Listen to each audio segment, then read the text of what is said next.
Buenos días, ¿cómo están? Deme un segundo. Pongo mi cronómetro porque si no, Miss Pris me regaña. Que ya me pasé del tiempo. Una vez más, ¿cómo están todos? Bien, listo, engánchense, ya dejen de hacer compras en Temu. Si están en su celular, ya guárdenlo. Pongamos ya atención a la palabra del Señor. Y antes de comenzar, quiero ponerles un poquito de preámbulo. ¿Sí? ¿Ya están aquí? Sí. Pues vino una nueva etapa en la iglesia. No más bien una nueva etapa, más bien disparar algo que ya desde cuando tenemos que haber hecho. Y es precisamente el servicio. En años anteriores se había ya activado ciertas áreas, pero vino la pandemia y como que vino a descontrolar absolutamente todo, ¿no? ¿A cuánto les pasó? A todos. Y ahí fue que se pausaron evidentemente ciertos servicios porque todos nos fuimos a casa, nos reunimos en casa y pues no había quien pusiera sillas, ¿verdad? Ni modo que quites y pongas las de tu comedor. Y por supuesto que tienes que lavar el baño de tu casa y demás cosas, barrer, trapear y todo eso. Así que ya es tiempo de volver a activar esto y gracias a Dios porque Él ha inquietado los corazones de todos para servir. Y esta mañana, para retomar esto del servicio, les voy a compartir un mensaje que di hace ya, no sé, como unos 6 años más o menos, pero que viene a bien que lo retomemos para poder entender qué es el servicio, cómo tenemos que servir. Lo hemos platicado con el pastor, lo ha enseñado en las casas de estudio, lo ha enseñado en reuniones, pero nunca está de más seguir aprendiendo del servicio, cómo tenemos que servir, por qué tenemos que servir, cómo debo de servir. ¿Sí? Así que te pido que cierres tus ojos, inclina tu rostro y pongamos este tiempo y esta enseñanza en manos del Señor. Padre, gracias te damos por este tiempo precioso que has inquietado nuestros corazones, que hemos podido servirte, Señor, y también estamos dispuestos a seguir honrando a nuestros hermanos, Padre. Te pedimos que seas tú el que abra nuestra mente, nuestro corazón, que tu palabra sea hecha carne en nuestros corazones para poder hacer lo que tú nos has mandado y utilizar nuestros dones y nuestros talentos, ponerlos al servicio de tu iglesia, Señor. Te pedimos, mi Dios, que tú estés todo tiempo con nosotros, abriéndonos nuestro corazón y poder, Padre, estar atentos a lo que tienes para nosotros. Señor, usa este vaso de barro, que sea tu boca, Señor, hablando a través de la mía. Que sea tu verdad la que impacte los corazones de todos, Señor. Te lo pedimos en el nombre de Jesús. Amén y amén.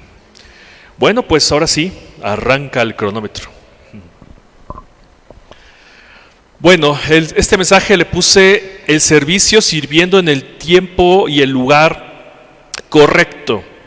Sé que todos alguna vez hemos querido servir y seguramente cuando tú conociste al Señor, a mí me pasó, tienes este primer amor, este fuego en tu corazón que te hace hacer cosas alocadas, incluso que dices, ¿dónde puedo servir? ¿Qué puedo hacer? Yo quiero ayudar, permíteme, pastor, a lo mejor en tu otra iglesia donde estabas, quiero hacer tal cosa. Y eso está muy bien que todos queremos servir, pero ¿qué pasa con el tiempo? Que lamentablemente nos vamos como decepcionando de las cosas, nos vamos apaciguando y esta pasión que teníamos en un inicio se va menguando. Y empieza algo que se llama, o es muy conocido como, estás abandonando tu primer amor, y es algo que el Señor reclama a las iglesias en el libro de Apocalipsis. Y no quiero decir que estés menospreciando al Señor y que dejes y que realmente no seas creyente. No, simplemente esta pasión que tienes por servir va menguando. Quiero recordarte que en Eclesiastés 3 dice que hay un tiempo señalado para todo y hay un tiempo para cada suceso bajo el cielo. Estoy leyendo la Biblia de las Américas. El verso 11, Él ha hecho todo apropiado a su tiempo. Y el 17, al final del versículo dice, porque hay un tiempo para cada cosa y para cada obra. Eclesiastés es un libro escrito por Salomón, ya lo saben, el hombre más sabio que ha habido en la faz de la tierra, y que todo lo que dice este libro siempre es verdad, porque es palabra de Dios. Así que Salomón nos está diciendo que hay un tiempo para todo. Dios ha predispuesto todos los tiempos para cada cosa y para cada obra. Así que tú y yo tenemos que aprender a ser diligentes de cómo tenemos que servir, cuándo tenemos que servir, en el tiempo y el lugar correcto. Y no solo eso, que aparte, recuerdan seguramente Colosenses 3:23, que dice: todo lo que hagan, háganlo de corazón, como para el Señor y no para los hombres. Muy bien. En el último mensaje que les compartí, recuerdan, si no has visto ese mensaje, escúchalo. Veíamos que todos tenemos un propósito, ¿cierto? ¿Cuál era el propósito de Dios para cada uno de nosotros? Pues era ser hijos, ¿sí? Llenar la tierra de la gloria de Dios a través de hombres y mujeres que se declaran incompetentes, pero que su Espíritu Santo es el que nos mueve para poder servir y para poder compartir el Evangelio, y se cumpla así la gran comisión. Así que tenemos que vivir un proceso de crianza. Tenemos que vivir un proceso de crianza como todos los hijos, y este proceso de crianza es en amor. Recuerden que la disciplina de Dios siempre es amor. Quizás no lo entiendas en algún momento. Yo creo que ya deberías ser lo suficientemente consciente que la disciplina es amor. Entonces, ¿para qué el Señor nos mete este proceso? Para que en un futuro seamos maduros y podamos servirle, serle útiles. Ahora bien, si tú en este tiempo has servido o estás sirviendo o en algún momento llegaste a servir, es porque en ese momento alcanzaste madurez, una madurez tanto espiritual como natural, es decir, fuiste creciendo, por supuesto, y hemos sido transformados mediante el Espíritu Santo, teniendo una nueva naturaleza, con una mente nueva, la mente de Cristo, y con un carácter manso y un corazón enseñable. Si tú has estado sirviendo sin alguna de estas características, bueno, qué bueno que estás aquí sentado, para que aprendamos y empecemos a delimitar cómo es que tenemos que servir de la manera correcta. Lógicamente, el que nosotros lleguemos a esta madurez, que nosotros lleguemos a esta madurez tanto física como espiritual, requiere de procesos. Nadie, todos los bebés lo sabemos, nadie nace aprendiendo a caminar, ¿verdad? ¿Qué haces? Primero los bebés están en los brazos de sus papás, de sus mamás, van creciendo mediante procesos físicos, van desarrollando fuerza y empiezan a gatear. Después, ¿qué hacen? Corren, caminan los niños y después corren. Así que no tiene por qué ser diferente dentro de la iglesia, todos son procesos y procesos. El proceso de santificación y el proceso de madurez espiritual para los que somos de la iglesia de Cristo. Y quiero ilustrarte un par de ejemplos que encontramos en la Biblia de hombres que empezaron a servir en el tiempo y el lugar incorrecto. Tengo que poner este preámbulo para que vayas quizás identificándote en alguna de estas situaciones y encontrar paz en tu corazón, que sepas que no fuiste y que no eres el único que le ha pasado ni que le va a pasar. Vamos a empezar con el primer ejemplo, que es Moisés. ¿Y cuántos no conocen a Moisés? Moisés pasó de ser un pastor de ovejas a un legislador y profeta. Así que abre tu Biblia y acompáñame a Hechos 7, por favor. Vamos a leer del verso 22 en adelante. Dice la palabra: y fue enseñado Moisés en toda sabiduría de los egipcios, y era poderoso en sus palabras y obra. ¿Recuerdas? Faraón mandó matar todos los niños judíos porque el pueblo estaba creciendo muy rápido, así que mandó matar todos los varones. Sin embargo, la mamá de Moisés lo salva, guarda, evita que llore durante 3 meses y después lo pone en un río, la recoge la hija del faraón, lo cría como su hijo y llama como nodriza a su propia madre. Eso es una diosidencia, digámoslo así. Y entonces Moisés, ya saben, fue entrenado, como bien dice, en toda la sabiduría de los egipcios. Recalco este hecho porque más adelante es importante. 23. Cuando hubo cumplido la edad de 40 años, le vino al corazón el visitar sus hermanos, los hijos de Israel. Desde que nació Moisés estuvo 40 años siendo enseñado por los egipcios, hasta que el Señor despierta su corazón de ir a ver a sus hermanos. ¿Cómo sabía Moisés que era judío? Pues porque lo crió su propia madre. Así que, como dicen, la sangre llama. Verso 24, y al ver a uno que era maltratado, lo defendió, e hiriendo al egipcio, vengó al oprimido. Pero él pensaba que sus hermanos comprendían que Dios le daría libertad por mano suya, mas ellos no lo habían entendido así. Y aquí me detengo para hacer énfasis en este texto. ¿Qué es lo que pensaba Moisés? Que sus hermanos, es decir, los judíos, los hebreos, comprendían que Dios les iba a dar libertad por mano de Moisés. Eso es lo que pasaba por la cabeza de Moisés. Yo me imagino que al momento en que vengó a uno de sus hermanos, dice, ahora sí, todo mundo ha visto que yo estoy a favor de los hebreos y por tanto saben que yo los voy a liberar de esta opresión. Recuerden que Faraón lo que hizo fue cargarle la mano a los hebreos para construir todas sus pirámides y todas las cosas que hicieron, así que los doblegaban, les cargaban la mano, les daban el doble de trabajo. Así que Moisés dijo, bueno, ya es tiempo de que mi pueblo sea liberado, yo lo voy a hacer y este es el primer hecho que yo voy a hacer. Empezó a servirles, por decirlo de alguna manera. Sin embargo, al final del versículo 25 dice, mas ellos ¿qué? No lo habían entendido así. Y al día siguiente se presentó a uno de ellos que reñían y los ponían en paz, diciendo, varones hermanos sois, ¿por qué os maltratáis el uno al otro? Entonces el que maltrataba a su prójimo le rechazó diciendo, ¿quién te ha puesto por gobernante y juez sobre nosotros? ¿Quieres tú matarme como mataste ayer al egipcio? Al oír esta palabra, Moisés huyó y vivió como extranjero en tierra de Madián, donde engendró 2 hijos. Si analizamos este pedazo de la historia, entendemos que no era el tiempo de que Moisés sirviera y no era el lugar correcto para que Moisés empezara a servir. ¿Su intención era buena?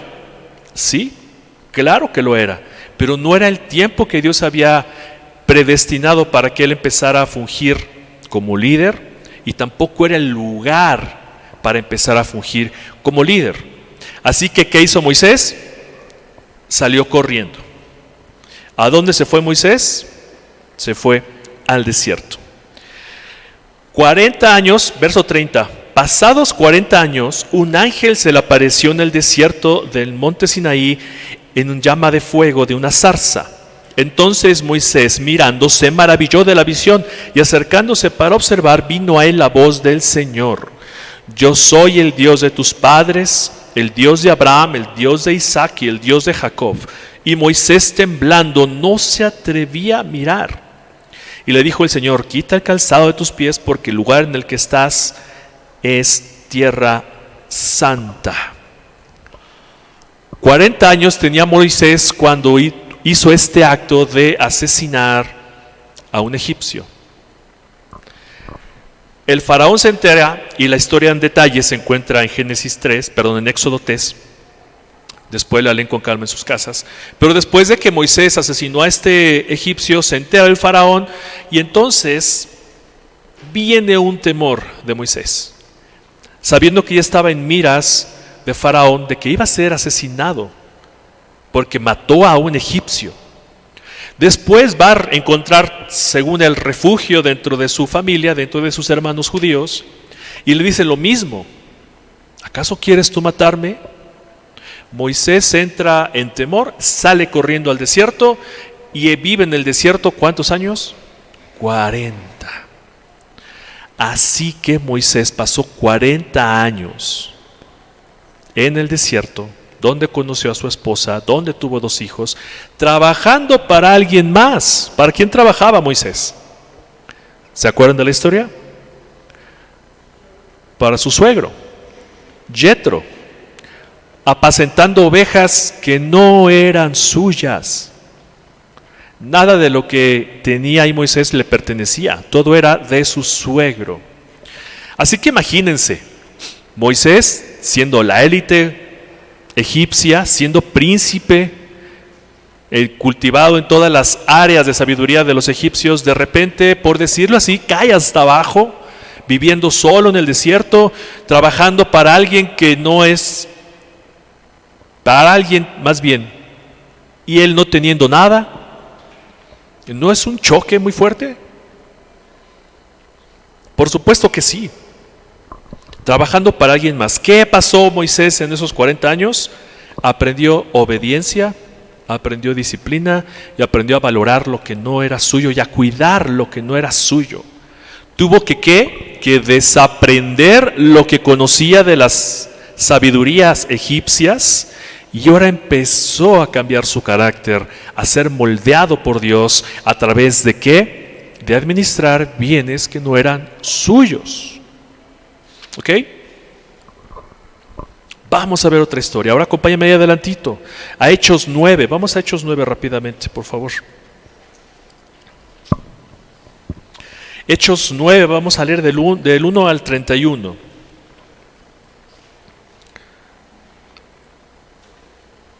Y se relata en este capítulo la historia de la conversión de Saulo en este momento. ¿Quién era Saulo? Era un perseguidor ¿de qué? De la iglesia. Así que Saulo pasó de ser perseguidor de la iglesia a evangelista, a pastor y a fundador de iglesias. Vamos a leer el verso 1. Dice, Saulo, respirando aún amenazas y muerte contra los discípulos del Señor, vino al sumo sacerdote y le pidió cartas para las sinagogas de Damasco, a fin de que si hallase algunos hombres o mujeres de este camino, es decir, creyente de Jesús, los trajese presos a Jerusalén. Mas yendo por el camino, aconteció que al llegar cerca de Damasco, repentinamente le rodeó un resplandor de luz del cielo. Y cayendo en tierra, oyó una voz que le decía, Saulo, Saulo, ¿por qué me persigues? Él dijo, ¿quién eres, Señor? Y le dijo, yo soy Jesús, a quien tú persigues. Dura cosa te es dar coces contra el aguijón. Él, temblando y temeroso, dijo, Señor, ¿qué quieres que yo haga? Y el Señor le dijo, levántate y entra en la ciudad y se te dirá lo que debes hacer. Y los hombres que iban con Saulo se pararon atónitos, oyendo a la verdad la voz, mas sin ver a nadie. Entonces Saulo se levantó de tierra y abriendo los ojos no veía a nadie. Así que llevándole por la mano lo metieron en Damasco, donde estuvo 3 días sin ver y no comió ni bebió. Había entonces en Damasco un discípulo llamado Ananías, a quien el Señor dijo en visión, Ananías. Y él respondió, heme aquí, Señor. Y el Señor le dijo, levántate y ve a la calle que se llama Derecha y busca en casa de Judas a uno llamado Saulo de Tarso, porque he aquí él ora. Y ha visto en visión a un varón llamado Ananías que entra y le pone las manos encima para que recobre la vista. Ananías respondió, Señor, he oído de mucho acerca de este hombre, cuántos males ha hecho a tus santos en Jerusalén, y aún aquí tiene autoridad de los principales sacerdotes para prender a todos los que invocan tu nombre. El Señor le dijo, ve, porque instrumento escogido me es este, para llevar mi nombre en presencia de los gentiles y de reyes y de los hijos de Israel, porque yo le mostraré cuánto le es necesario padecer por mi nombre. Fue entonces Ananías y entró a la casa y poniéndole sobre él las manos dijo: hermano Saulo, el Señor Jesús, que se te apareció en el camino por donde venías, me ha enviado para que recibas la vista y seas lleno del Espíritu Santo. En ese momento se le cayeron de los ojos como escamas, recibió al instante la vista y levantándose fue bautizado. Hasta ahí voy a detenerme un momento. Hay mucho que aprender aquí, hay muchas cosas que escudriñar. De entrada sabemos quién era Saulo. Él mismo se declara hebreo de hebreos, fariseo de fariseos, ante la ley irreprensible. O sea, Pablo él se veía a sí mismo como ¿qué? Como un hombre perfecto, que fue instruido en todas las leyes de los sacerdotes. Fue instruido en todo el Sanedrín. Incluso el Sanedrín lo respetaba. ¿Sabían quién era Saulo? ¿Me siguen? Así que él fue entrenado en todo esto. Sin embargo, en el verso 4, cuando vemos que él cae a tierra porque el Señor le habla, este es el momento de su conversión. Saulo, ¿por qué me persigues? Y él responde en el 5, ¿quién eres, Señor? Ahora es importante recalcar en esta palabra que la palabra Señor en el original es Kurios. Y esta palabra Kurios significa dueño de todo, que tiene potestad sobre todas las cosas. ¿Quién es el que tiene potestad sobre todas las cosas? ¿Quién? ¿Están aquí? Dios. Dios es el que tiene potestad sobre todas las cosas. Así que en este momento Saulo estaba reconociendo a Dios como su Señor. En este punto él se somete bajo la autoridad de Jesús y cree en él. Le responde Jesús: yo soy Jesús a quien tú persigues, dura cosa te es dar cosas contra el aguijón. Verso 6, él temblando y temeroso dijo: Señor. Nuevamente esa palabra Kurios reafirma que Pablo ha creído en el Señor y ahora está bajo ¿qué? Su autoridad. Tan es así que dice: ¿qué quieres que yo haga? Y el Señor le dice: levántate y entra en la ciudad y se te dirá lo que has que hacer. Saulo, en este momento, ya es creyente, ya conoce al Señor y se vuelve obediente. ¿Ok? Viene Ananías entonces, ora por él, recupera la vista, pero quiero que notes que en el verso 9 dice: estuvo 3 días sin ver y no comió ni bebió. ¿Cuántos días? 3. Y tú y yo no podemos aguantar luego ni el desayuno, caray, ¿no? Él 3 días estuvo en ayuno y estuvo orando esos 3 días.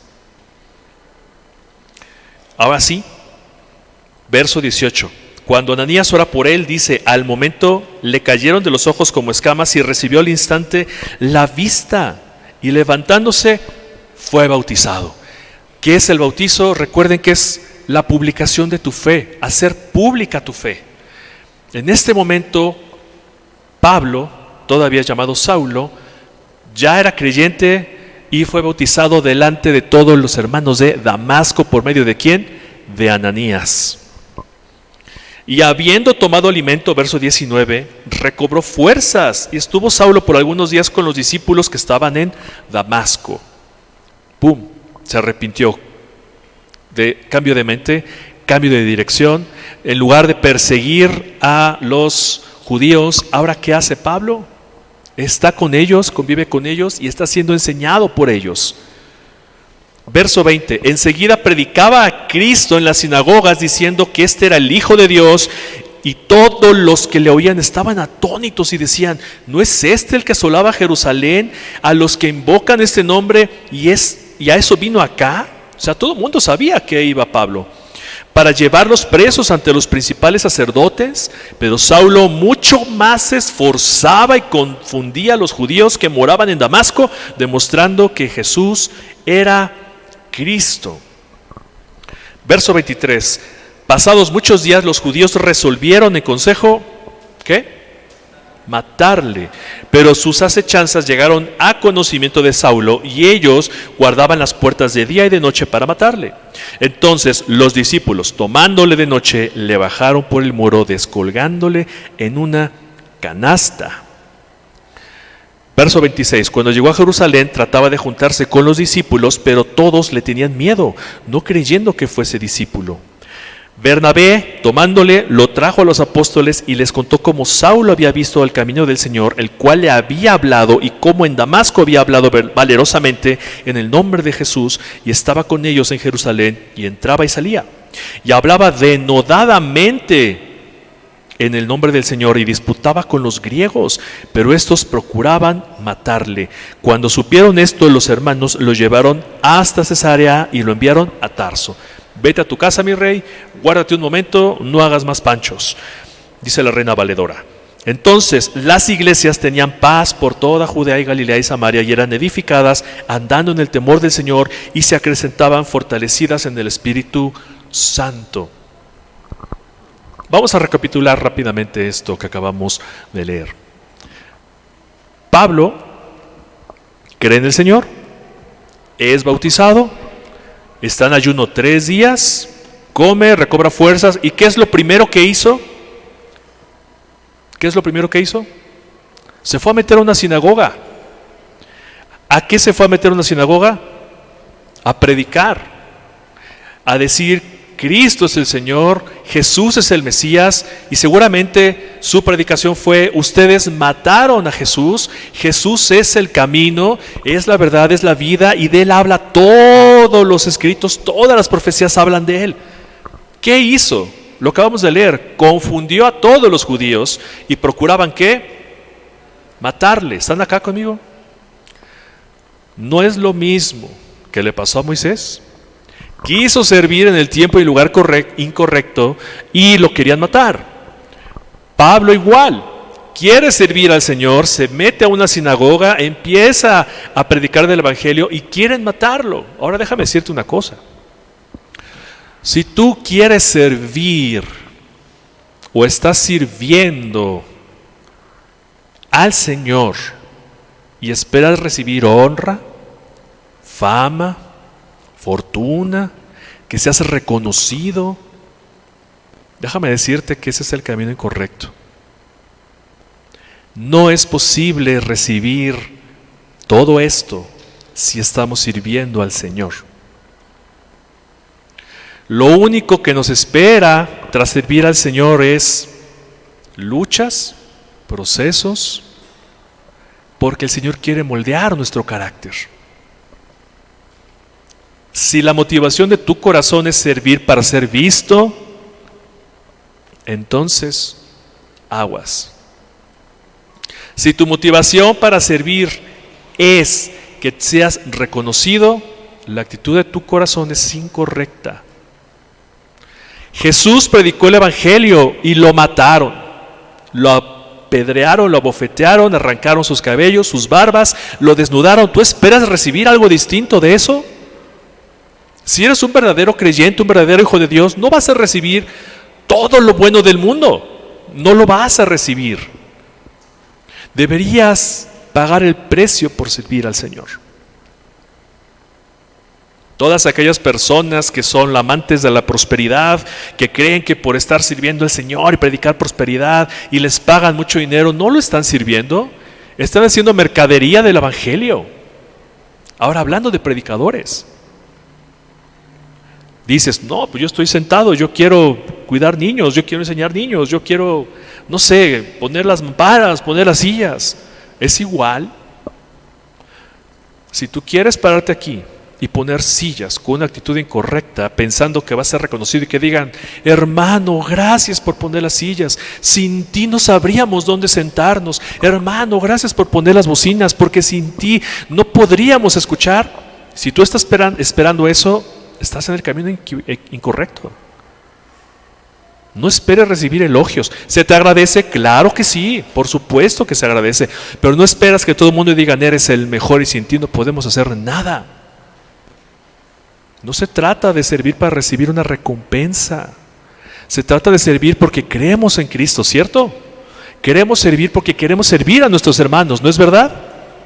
Si tú tienes hijos y tú les sirves de comer a tus hijos, no esperas que te diga tu hijo: mamá, papá, gracias porque esta comida es la que más esperaba y gracias. No, la verdad es que como hijos damos por hecho muchas cosas. Es cierto, deberíamos detenernos y darle gracias a nuestros padres porque nos han cuidado, nos han alimentado y provisto de todas nuestras necesidades. ¿Tú esperas lo mismo siendo hijo de Dios? No, no puedes esperar eso. Hay que pagar el precio de levantarte temprano y venir a barrer, trapear, no porque aquí se haga, pero tienes que levantarte temprano, sacrificas tus horas de sueño. ¿Sí? Tienes que sacrificar tu tiempo con familia porque si quieres compartir el evangelio, quieres predicar la palabra, tienes que estudiar. Sacrificas tiempo con tu familia. ¿Quieres discipular a tu familia como papá, como sacerdote de tu casa? Tienes que pagar el partido de fútbol para pasar tiempo con tu familia y discipularlos. Hay que pagar el precio, mis hermanos. De eso estamos hablando, ese servicio. Servicio no solo es pararte aquí y ministrar la palabra del Señor, como dice la Escritura, el que quiere obispado buena cosa desea, pero eso implica una enorme responsabilidad.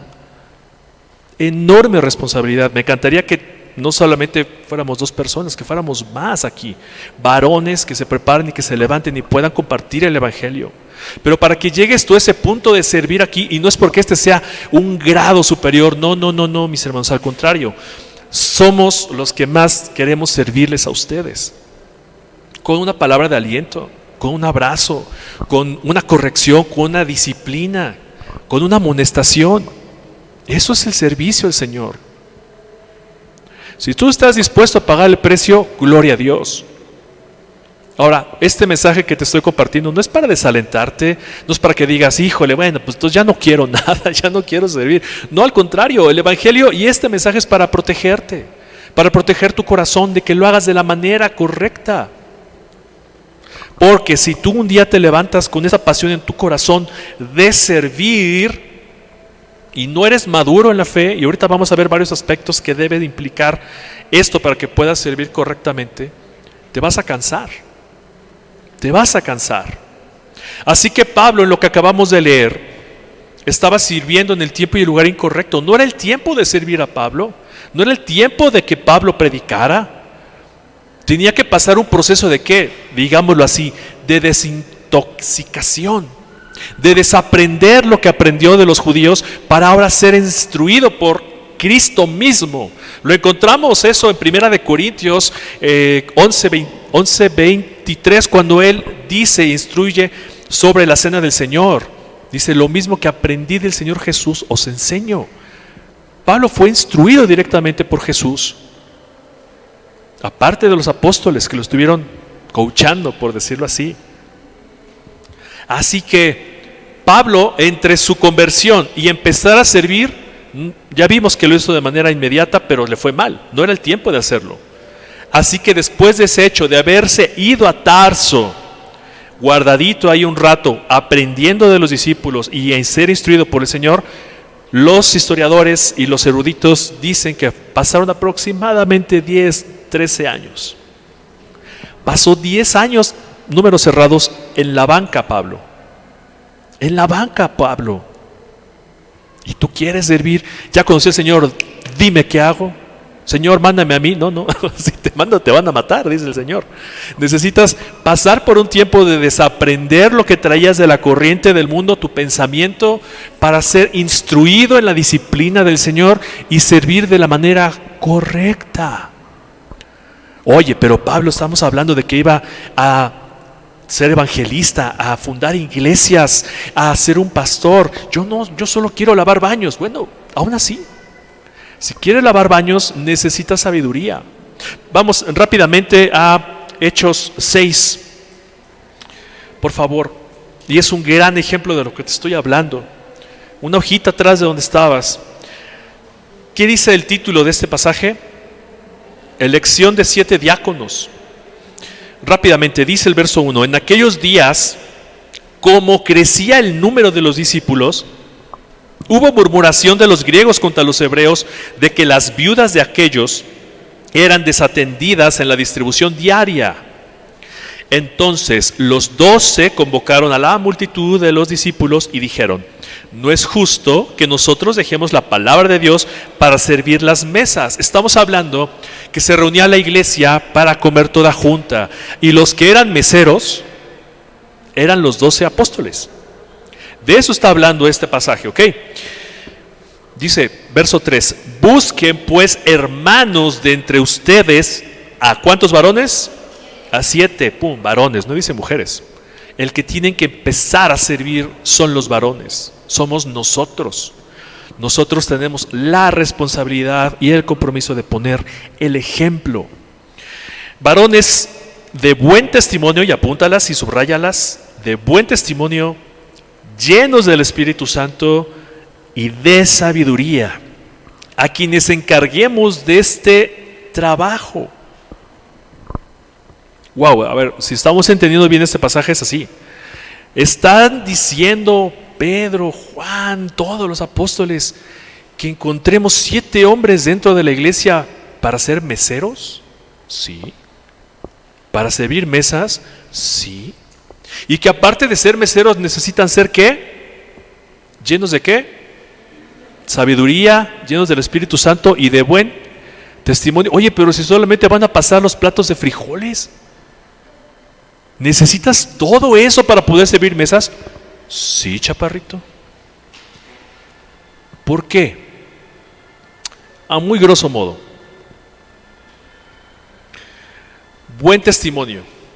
¿Qué pasa si tenemos un hermano o una hermana que siempre se lleva la comida a su casa cuando sobra? Me dicen, híjole, van a poner a servir a fulana de tal, a fulano de tal, y es que lo primero que hace es apartarse para sí algo, y luego dice, ya no hay, se acabó, ya tiene ahí guardadito, ¿no? Y todo el mundo lo sabe. ¿Creen que ese es un buen testimonio? No. ¿Qué pasa entre los hermanos? Revuelo. Se daña el corazón. Necesitas tener un buen testimonio para servir. Es que fulano de tal siempre llega y pone las sillas todas chuecas y no le importa, pero bueno, ya lo está corrigiendo, ya lo está haciendo bien, les está poniendo en orden, pero ¿cómo trata a su esposa y a sus hijos? Híjole, ¿y así está sirviendo? No, qué barbaridad. Siguiente punto. Dice, llenos del Espíritu Santo, es decir, un hijo de Dios. Una persona que conoce el temor del Señor y que sabe que no le está sirviendo al hombre, sino que está sirviendo al Señor. Veíamos Colosenses 3:23 al inicio, ¿se acuerdan? Y todo lo que hagáis, hacerlo de corazón como para el Señor y no como para los hombres. Así que necesitas ser hijo de Dios para poder servir de la manera correcta. Por último dice, y con sabiduría. Ok, ¿me estás diciendo entonces que la persona que va a llevar los platos a la mesa de los hermanos tiene que ser sabio? Sí.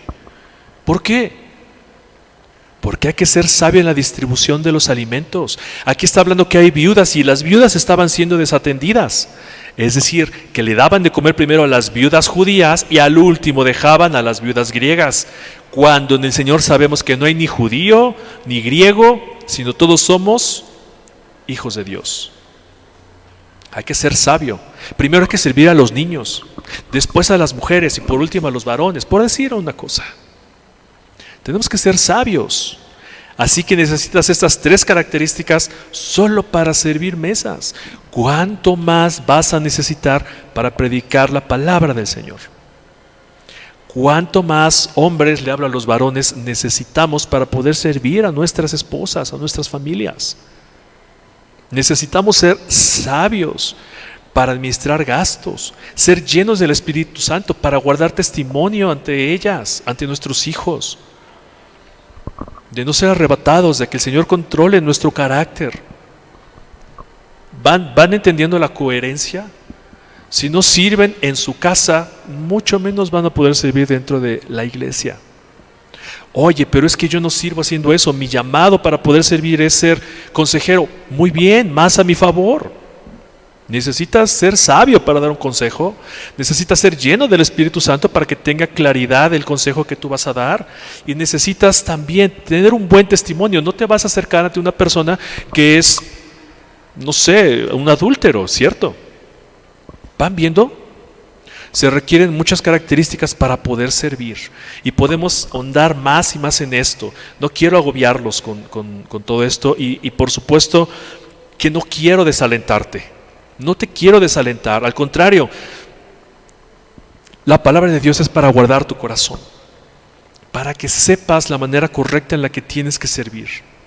Si volvemos a nuestro texto en el capítulo 9, verso 22, que estábamos leyendo la conversión de Pablo, dice, verso 22, sí, dice, pero Saulo mucho más se esforzaba y confundía a los judíos que moraban en Damasco. Es decir, Pablo no estaba haciéndolo en las fuerzas del Señor, lo estaba haciendo en su propio esfuerzo, en su propio entendimiento, su propio denuedo de que entiendan sus hermanos judíos que Jesús es el Señor. De eso se estaba esforzando. Sin embargo, confundió a todo mundo. Confundió a todos. Oye, Saulo, tú vienes de perseguir iglesias y ahora vienes a hablar del Señor. Pues ¿quién te pegó, mi rey? Confundió a todo mundo. No era el tiempo de servir, no era el tiempo ni el lugar de hacerlo. Pasó 10 años en la banca hasta que fue llamado y en el capítulo 13 es donde se le imponen manos y es enviado a servir. Pero pasaron mínimo 10 años para poder servir. No quiero ni me gusta ponerme de ejemplo, pero yo me identifico tanto con esto que yo empecé a servir al Señor y lo hacía de una manera incorrecta. En otra iglesia yo era líder de alabanza y no saben, y mi esposa es testigo, en ese entonces éramos novios. Y veía mi cara desencajada de cuando algo no salía bien en la alabanza. Yo sirviendo al Señor, mi corazón entregado, pero lo hacía con una actitud incorrecta. Cuando algo no salía bien en la alabanza, se equivocaba el de la batería, se equivocaba el del teclado. No digo el bajo porque aquí está mi cuñado y tocaba el bajo. Nah. Pero cuando alguien se equivocaba, yo hacía una cara así de... Bajaba de la alabanza, se acababa con una cara así desencajada de no salió como quería. ¿Estaba sirviendo el Señor? No, la verdad es que no. Trataba de agradar a los hombres, de que sonara bonito, sonara perfecto, de que todo el mundo se pudiera regocijar en la presencia del Señor. No estaba siendo sabio. No estaba dando un buen testimonio. Ahora a lo mejor tú te identificas con alguna de estas situaciones que estoy platicando. Quizás en otro tiempo tú servías y por alguna razón ya no lo estás haciendo. Bueno, hay que darle gracias al Señor que no ha servido todo este tiempo porque es un proceso. El Señor tiene que limpiar todo aquello que no estabas haciendo bien para aprender la forma y la manera correcta en la que tienes que servir. No debes buscar la aprobación del hombre cuando se sirve. Puesto los ojos en Jesús, ¿qué? El autor y consumador de la fe. Hebreos 12, ya no lo sabemos todos. Así que quiero que sirvas, sí. Quiero que todos sirvamos, sí. Pero hagámoslo de la manera correcta. Guarda tu corazón. Aprende la manera en la que tenemos que estar sirviendo al Señor. Ahora bien, vimos ahorita que se esforzaba, ¿cierto? Pablo se esforzaba mucho en servir al Señor. Y esto ya me han escuchado decirlo en varias ocasiones, pero te lo voy a leer para que no me equivoque y ojalá pueda quedar claro. Dios es el que mantiene la obra. Cuando el Señor te da un servicio, cuando el Señor inquieta tu corazón y te dice, yo quiero llegar temprano a barrer y a trapear y a limpiar y sacudir, cuando el Señor te dice, tú tienes un don de consejería, por ejemplo, y lo quieres y está en tu corazón hacerlo, si está en tu corazón el servir apoyando al hermano con necesidad económica, con alguna necesidad física y espiritual, y tú lo haces en tus fuerzas, eso no va a dar fruto. Y te lo voy a leer para no equivocarme. Dios es el que mantiene la obra. Cuando hacemos lo que Dios nos ha mandado hacer, es Él el que sostiene la obra y lleva fruto. Te voy a repetir esa parte. Cuando hacemos lo que Dios nos ha mandado hacer, es Él el que sostiene la obra y lleva fruto. Cuando hacemos lo que creemos que Dios nos mandó hacer, somos nosotros los que sostenemos esta obra y es nuestro esfuerzo y probablemente nunca veamos fruto. Se lo repito. Cuando hacemos lo que Dios nos ha mandado hacer, es Él el que sostiene la obra y lleva fruto. Cuando hacemos lo que creemos que Dios nos mandó a hacer, somos nosotros los que sostenemos esta obra con nuestro esfuerzo y no veremos fruto. Ahora bien, piensa cuando te levantaste un día muy temprano y dijiste, hoy voy a llegar temprano a poner las sillas, porque está en mi corazón hacerlo. Y llegaste temprano y lo hiciste bien una semana. Y a los 8 días llegaste temprano y lo hiciste esa semana. Y a la tercera semana ya te costó levantarte a las 7 de la mañana y ya no llegaste a la hora, ya llegaste media hora tarde. Dices, al fin me lo aviento en 15 minutos. Y pasa un mes entero y dices, híjole, es que nadie me acompaña. Y pasa otro mes y llevas 2 meses y ya no llegas a la hora y ya vienes con cara larga y ya refunfuñaste y dices, ¿por qué tengo yo siempre que poner las sillas si somos 20,000 personas y solo yo las pongo? Ya no quiero nada. Y botas la toalla y dices, pastor, gracias, pero no gracias, ya no voy a servir en esto. ¿Quién sostuvo la obra? Tú. ¿Viste el fruto de eso? No. ¿Por qué? Porque tu carácter no cambió. Porque tu carácter siguió siendo el mismo. Si el Señor realmente te hubiera motivado y tú sabes que necesitas ser lleno del Espíritu Santo, tener sabiduría y tener un buen testimonio, jamás te va a pasar por la cabeza el dejar de servir poniendo sillas. Y si el Señor ve, Dios ve tu corazón tan dispuesto y tan lleno de Él para poder colocarte en otra área, te va a poner ahora a lavar baños.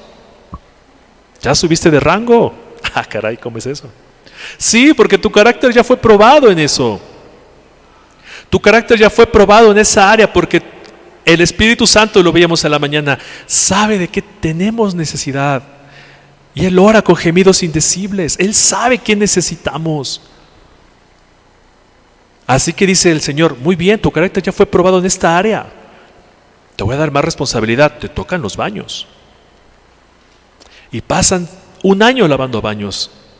El Señor dice, muy bien, ya tu carácter fue formado en eso. Ya no te da asco nada. ¿Qué crees? Te tocan cuneros. Ya no te va a dar asco cambiar un bebé. Y van a pasar ahí otros años. Y ahora el Señor, ¿qué va a hacer? Te va a decir, bueno, ya te entrego a los niños mayores. Digo, si ya pasaste lo peor, que es, ¿no?, quizás cambiar a un niño, pues enseñar a un niño más grande pues va a ser más fácil. En teoría. Porque ahí viene otro proceso. Cada vez que tú sirves en un área, el Señor va moldeando tu carácter. Te va llevando a más y de gloria en gloria, de victoria en victoria, hasta que tengas la imagen de su Hijo Jesucristo. Y si eres persistente, quizás en algún punto el Señor dice, tienes los dones para dar una consejería, para irte a evangelizar, para dar un mensaje o hasta para pastorear. ¿Van viendo lo que quiero decir, hermanos? Insisto, no quiero desalentarte, no quiero que digas, ay no, así quién va a querer servir. No, al contrario. Si tu corazón realmente el Señor lo ha dispuesto que tú sirvas, toma la palabra y sufre ese proceso, porque tú te beneficias. Tú te beneficias primero y después toda la iglesia.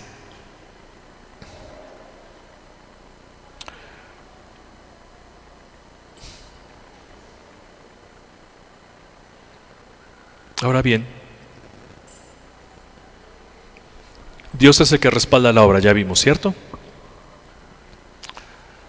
Así que vamos a rezarnos ahí en Hechos atrás. En el capítulo 5.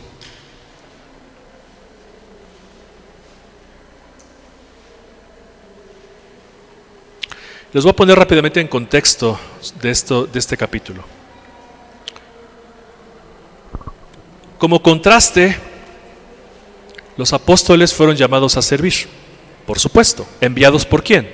Por Jesús, cumpliéndose así que la gran comisión, Mateo 28:18.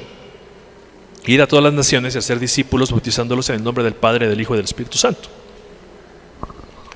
Es un privilegio servir, mis hermanos.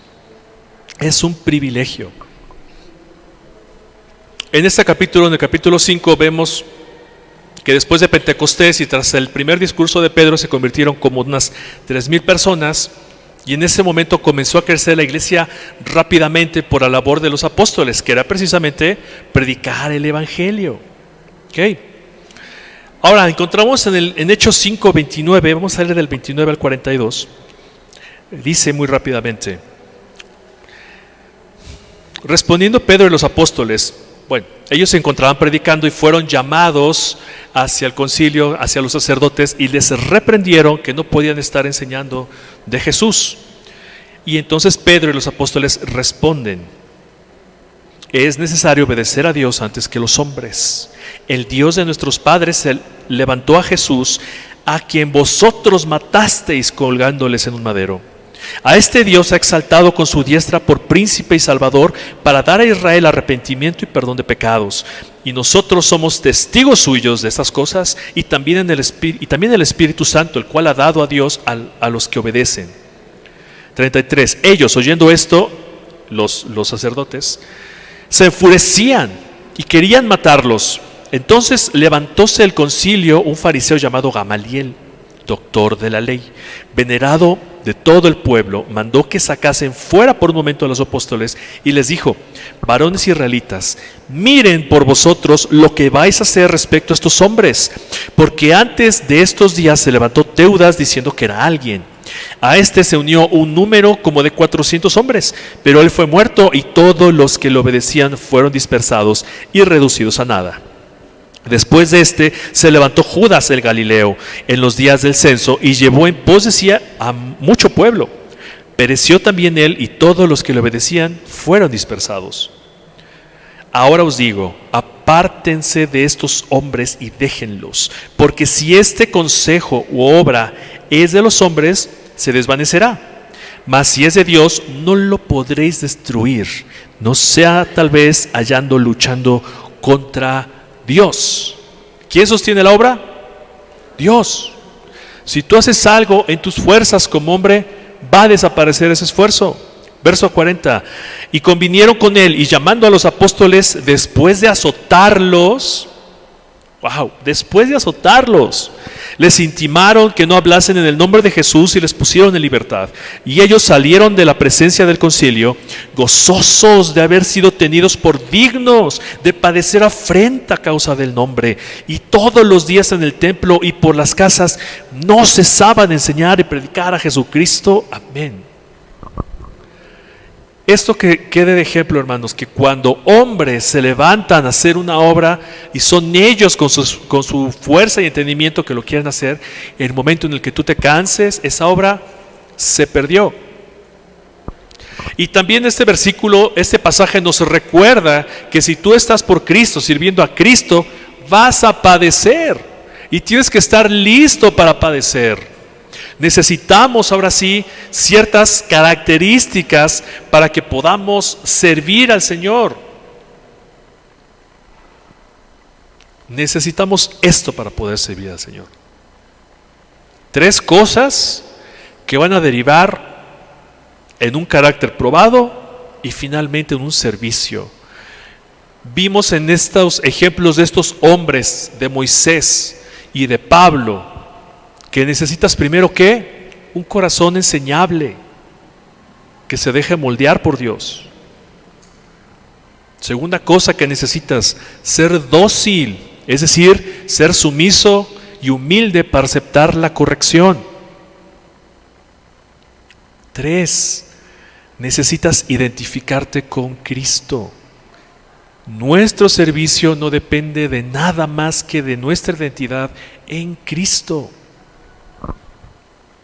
Estas tres cosas van a producir un carácter probado, un carácter que fue sometido al fuego y que no mengua, sino que se fortalece en el Señor.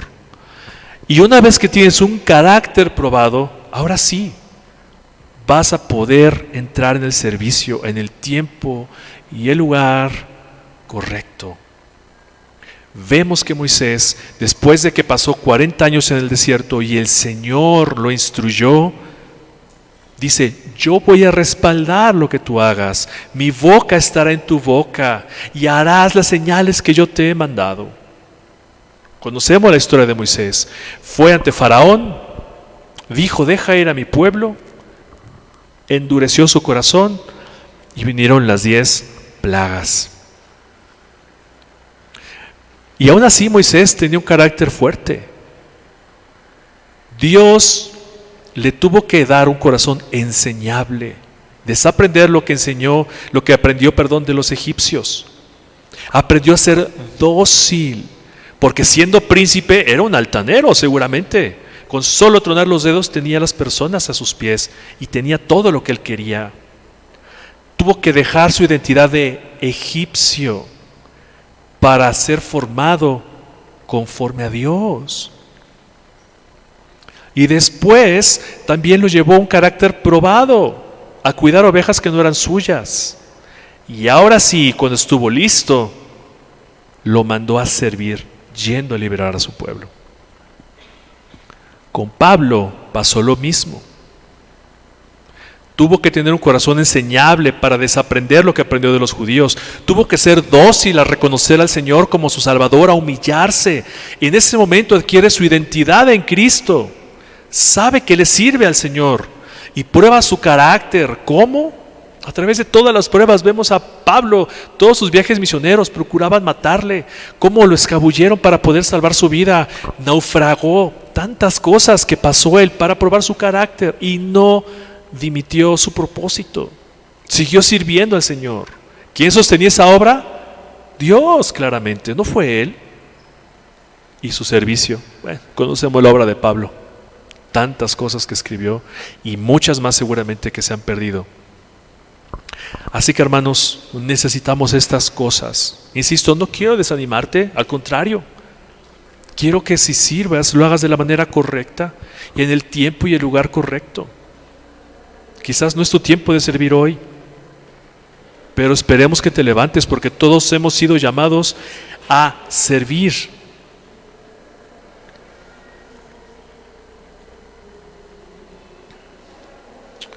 Colosenses 3:22, antes: siervos, obedezcan en todo a vuestros amos terrenales, no sirviendo al ojo como los que quieren agradar a los hombres, sino con corazón sincero, temiendo a Dios. Y todo lo que hagáis, hacerlo de corazón, como para el Señor y no para los hombres. Yo espero animarte a que sirvas y te des cuenta que tu obra no tiene que ser en tus fuerzas. Tiene que ser en las fuerzas del Señor. Que Dios te diga cuál es el tiempo de servir. Yo espero que ya sea tu tiempo. Hemos pasado mucho tiempo sentados, quizás ya es hora de activarnos. Es hora de ser restituidos en lo que el Señor nos ha demandado. Pero hagámoslo de la manera correcta, con un corazón enseñable. Por si algún día te corrige algún hermano, no estoy diciendo el pastor, algún hermano maduro, tú lo sepas recibir. Que seas dócil para que cuando venga esa corrección sepas humillarte y reconocer tu falta. Sobre todo que tengas una identidad en Cristo bien cimentada. He conocido muchos hombres y mujeres que su ministerio es su identidad. El día que tú los pones a servir en la alabanza, por ejemplo, son los más felices del mundo. Y el día que les quitas ese ministerio porque algo pasó, que necesitan ser disciplinados, se vienen abajo y no quieren servir y reniegan del Señor y empiezan a criticar y ser juzgones porque su identidad no estaba en Cristo, sino en el ministerio que están haciendo. Si tú eres un predicador y de repente te dicen gracias hermanito, pero toma asiento y no más, y esa persona se ofende y dice me voy de la iglesia porque no me dejan instruir, su identidad no estaba en Cristo, estaba en el ministerio o servicio que estaba haciendo. En ese momento se vienen abajo. Por eso nuestra identidad es Cristo. Por eso no servimos a los hombres. Al único que queremos agradar es a Cristo. Y el día que tú seas probado y te digan, hermanito, gracias, siéntate, pero por ahora no requerimos tu servicio en determinada área, si estás cimentado en Cristo, vas a decir, voy a aprender lo que tenga que aprender, por eso estoy sentado. Y el estar sentado, el estar quieto, no significa que no vas a hacer nada. Significa que vas a indagar y pedir consejo a hermanos, vas a estudiar la palabra, sentarte con tu pastor para que alcances la madurez necesaria de poder volver a servir. Carácter probado. Que si estás ministrando la alabanza y alguien se equivoca y te enojas, ya no hagas caras. Al contrario, que sonrías y dices, no pasa nada. Y que el día que te sienten de ese servicio tampoco pase nada. Que tu carácter permanezca templado, como veíamos en matrimonios. Si no fueron, se lo perdieron. Pero tener un carácter templado, que no te conmueva nada ni te mueva nada, sino Cristo. Entonces tu servicio será excelente. Amén. Así que quiero alentarte con esto de verdad. O sea, no quiero que digas, no, ya no quiero servir. Al contrario, quiero de verdad que entendamos qué importante es el servicio. Que entendamos cómo lo tenemos que hacer y para quién lo hacemos. El hecho de poner silla, sí le estás sirviendo al Señor. Sí le sirves al Señor. ¿Cómo? Tu hermano necesita un asiento para poder escuchar la palabra. Y Cristo hizo este día para que tú y yo nos podamos reunir y podamos alabarle en este día. Amén. Así que quiero que cierres tus ojos. Ya estamos terminando. Y oremos en este sentido. Que el Señor nos hable y nos diga qué grietas tenemos en nuestro carácter para poder servirle de la manera correcta.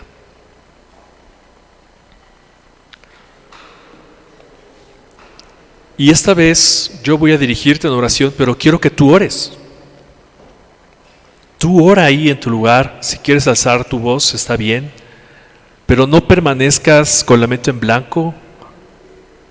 Concéntrate en el Señor y en dónde tienes que servir. Él conoce tu corazón. Él sabe dónde quieres servir. Él sabe los dones y talentos que te ha dado. Y es tiempo de que seas restituido en ese servicio que tú estabas llevando. Y si no, que lo empieces a hacer de la manera correcta. En 8 días vamos a desglosar estos 5 puntos. Pero ahorita quédate con esto. Señor, bendito Rey, tú eres nuestro Salvador y te reconocemos que todas las cosas te pertenecen, Señor. Nuestra vida, nuestros dones, nuestras manos, Señor, son tuyos y tú los has creado para que nosotros reflejemos tu gloria. Tú quieres hijos activos, hijos que sirvan a sus hermanos. Tú quieres hijos que sean sabios y prudentes en todo lo que hacen, porque no estamos sirviendo a hombres. Cada uno de nosotros refleja tu gloria. Y a ese Señor servimos, a Jesús, nuestro Salvador. Padre, tú conoces nuestras grietas de carácter, conoces nuestro corazón, conoces de qué adolecemos y en dónde tenemos que ser formados. Muéstranos, Señor, e instrúyenos para poder servir de la manera correcta, en el tiempo y el lugar correcto. Queremos agradarte en todo, Señor, y empezando en nuestras casas servirte, para después hacerlo en tu iglesia. Guarda nuestro corazón de desviarnos, guarda nuestro corazón de ser enaltecidos porque estamos sirviéndote. No queremos sentirnos útiles, queremos servirte de corazón, Cristo.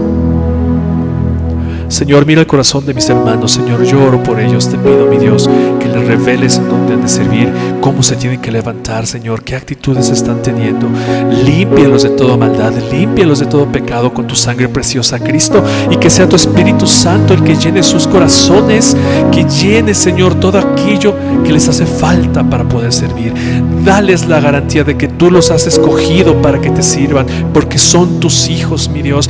Conoce sus dones, conoce sus talentos que tú le has brindado desde antes de que ellos vinieran a este mundo para poder, Señor, llenar tu casa, tu iglesia. Guárdalos, Señor, en tu mano. Instrúyelos, límpialos, Señor, y que se levanten hombres y mujeres dispuestos a pagar el precio por servirte, evangelizando, Señor, predicando, compartiendo, apoyando financieramente, Señor, lo que tú muevas en su corazón, pero que lo hagan para ti, Señor, porque tú eres el todo y sin ti no tenemos nada, mi Dios. Gracias por la disciplina, Señor, afiánzanos en ti. Gracias por la disciplina, que es una prueba irrefutable de tu amor en nosotros. Guíanos a toda verdad, limpia nuestras conciencias para servir de la manera en la que tú has predeterminado, Cristo. Te agradecemos y ponemos nuestra vida, dones y talentos en tus manos, en el nombre de Jesús. Sea hecho así. Amén y